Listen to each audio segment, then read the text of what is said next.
दुनिया देख रही है हिंद के शेर मोदी का जलवा। प्रधानमंत्री नरेंद्र मोदी इजरायल दौरे पर हैं और इस दौरे की सबसे बड़ी चर्चा है आयरन डोम, जिसे सुनकर अमेरिकी चाचा डोनाल्ड ट्रंप और पाकिस्तानी प्रधानमंत्री के तोते उड़े पड़े हैं। वही आयरन डोम जिसके दम पर इजरायल दुश्मनों की मिसाइलों को हवा में ही खत्म कर देता है।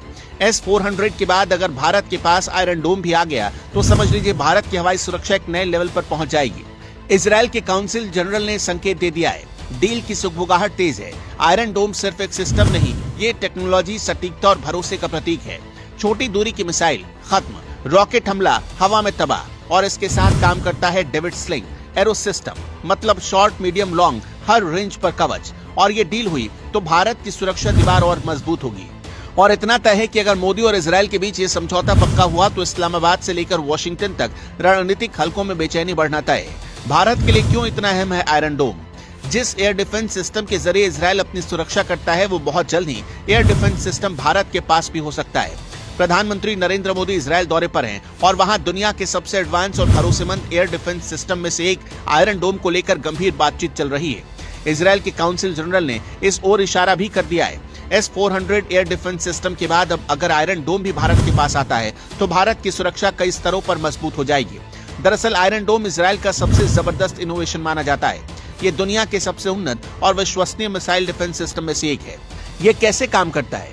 पहला, रडार दुश्मन की मिसाइल को डिटेक्ट करता है। दूसरा, ट्रैकिंग सिस्टम उसकी दिशा और लक्ष्य का अनुमान लगाता है। तीसरा, कंट्रोल यूनिट तय करती है कि खतरा वास्तविक है या नहीं है, और अगर खतरा असली है तो इंटरसेप्टर मिसाइल हवा में ही उसे तबाह कर देती है। आयरन डोम के साथ दो और सिस्टम मिलकर काम करते हैं। डेविड स्लिंग जो 40 से 300 किलोमीटर तक की रेंज की मिसाइल इंटरसेप्ट कर सकता है, और एरो सिस्टम जो 2000 किलोमीटर से ज्यादा दूरी वाली बैलिस्टिक मिसाइलों को भी निशाना बना सकता है।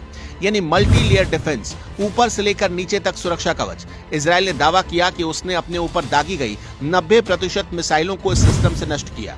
अगर यही मॉडल भारत अपनाता है तो सीमाओं की सुरक्षा और मजबूत हो सकती है। अब जरा रणनीतिक एंगल समझिए। आज युद्ध सिर्फ टैंकों और फाइटर जेट से नहीं लड़े जाते। आज ड्रोन स्वाम है, लो कॉस्ट रॉकेट है, छोटी दूरी के तेज हमले हैं। ऐसे समय में short range air defence system बेहद अहम हो जाता है। भारत पहले से अपनी स्वदेशी मिसाइल प्रणाली को मजबूत कर रहा है, लेकिन आयरन डोम जैसा सिस्टम अगर जुड़ता है तो ये सुरक्षा की एक अतिरिक्त परत देगा, और यहीं से क्षेत्रीय संतुलन बदलता है। पाकिस्तान पहले ही आर्थिक और सुरक्षा संकट से जूझ रहा है। अफगानिस्तान के मोर्चे पर तनाव अलग, आंतरिक राजनीति अस्थिरता अलग। अगर भारत की हवाई सुरक्षा और मजबूत होती है तो पारंपरिक रणनीतिक समीकरण बदल सकते हैं। अमेरिका भी इस पूरे घटनाक्रम को ध्यान से देख रहा है, क्योंकि भारत इजरायल रक्षा सहयोग जितना गहरा होगा, वैश्विक शक्ति संतुलन में उतनी नई रेखाएं खींचेंगी। लेकिन फर्क समझिए, भारत किसी के खिलाफ नहीं, भारत अपने लिए मजबूत हो रहा है। मोदी का ये दौरा सिर्फ कूटनीतिक मुलाकात नहीं, ये आने वाले दशक की सुरक्षा नीति का संकेत है। अगर S-400 और संभावित आयरन डोम मिलते हैं तो भारत की हवाई सुरक्षा बहुस्तरीय ढाल बन सकती है। अब सवाल आपसे है, क्या ये डील दक्षिण एशिया का संतुलन बदल देगी? क्या भारत की सुरक्षा लगभग अभेद हो जाएगी? कमेंट में जरूर लिखिए। वीडियो पसंद आए तो लाइक करें, चैनल को सब्सक्राइब करें और बेल आइकन दबाएं, क्योंकि यहाँ खबर सिर्फ बताई नहीं जाती, रणनीतिक अर्थ भी समझाया जाता है। जय हिंद।